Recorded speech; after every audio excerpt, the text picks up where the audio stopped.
And Interesting. so what I want to do is actually go back to 15 slide. minutes is a long time. I actually have to leave like around 8:30. So let's Oh, make it like 10. all right, sure. Um, Great.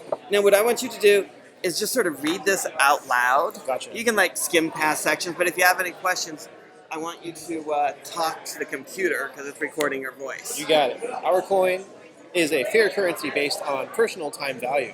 Introduction by Steve Whetstone. How it works. Price tag says a book cost 2 equals hourcoin, and you think it's worth 2 hours of your time, so you can click the buy button and enter your credit card info. The bank, IRS, or other designated income verifier determines that you've earned 25 per hour last year in salary. It sets You that don't need price. to read out loud anymore. Right. That's wasting your time. Sorry. It also, I also just do that when I read. Charges credit card show 2 hours at $25 an hour equals 2 hour coin. Inscription monthly statement. Interesting. So how it helps. Let's see. Most profit option sellers, low income buyer. Price for EpiPen is 10 hour coin. Medium income buyer. The price for EpiPen is 10 hour coin. Interesting. High income buyer. So it scales kind of like the cost per hour instead of by dollars per hour, so that it will choose a price that's equally fair to everyone. Oh, I see. So it will be basically scaling so that you get more or less the integral of the supply-demand curve up to the point. How can the seller make the most money by offering our coin? How much more profit will they make? They will make a lot more. You decide how much charge your product. I've been sales jumps from 1,600 with regular dollar pricing. Only sold that. Instead, we'll sell this. Social benefits. Financial inequality incentives are reversed. Indeed, they will be. If a traffic ticket priced at that, yep. This is what will happen if you do that, and it's already that way, of course, in some European countries, as it has been famously kind of. The day fine. You know about it. The day fine law. Yeah. Yeah. It certainly would be a big disincentive if you didn't have to pay the flat fee that everyone has to pay. Yeah, so as students realize they make more money, less work by ticketing rich people, they'll start targeting for African Americans, and yeah, they'll spend less time like kind of targeting the weaker, kind of like more vulnerable communities, because like they'll realize like, oh, the money is not in like targeting the poor, but instead targeting those with resources, which is interesting because the people with resources also have a lot of social capital, which will make a lot of opposition to this. If there's anyone who has the political ability to end police profiling, it's the people who will now be profiled. Yeah. Well, we'll see. We'll see about.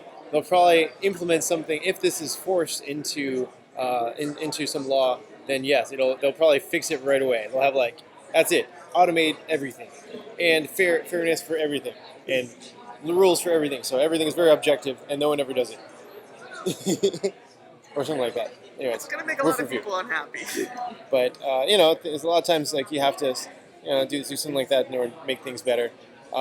Meet Alberto for financially needs medicine. 1 hour coins, $1 for him because unemployed for odd jobs don't want his. So retails don't much want for his equals hour coin. But many of the products he wants to buy have a floor price in dollars. And so I see. So EpiPen sells him and product cost in $1 makes him 10 profit. Interesting. Meet Marcos. He runs his own camera shop in luxury beachfront. Marcos rents and sells vacation cameras using a mix of hour coins and euros. The camera deposits are in euros, but rental fee is at euros plus 1 hour coin a day because that gives him the most profit. Tourists like the underwater cameras most and contain a single transaction. Just like perfect price discrimination. Without hour coin, retailers try to guess a company's price. This way, it kind of scales it to their people say I charge so much. But if you have a small region that only uses our coin, you can make a lot more money. Especially have some correlation between the folks there. So that's one big win. If you have like a small region that it's only effective, and we'll talk about this later, but it's only effective in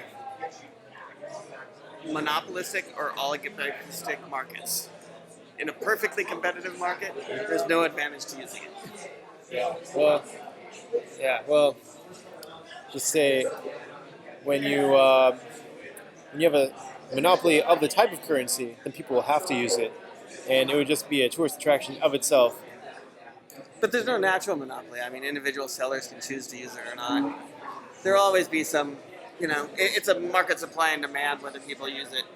If there's nobody in a region that uses equal hour coin, then probably a few people will. If everybody in a region used it, then one seller would have an incentive.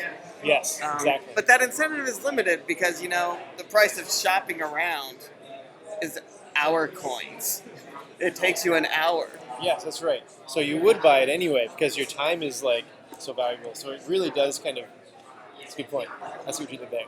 You want me to do yours? Sure. I will give you recorded, or if you don't want the recording, I could just give you feedback. Yeah, feedback itself would be fine. Because I do have to head out soonish, like around 8:30.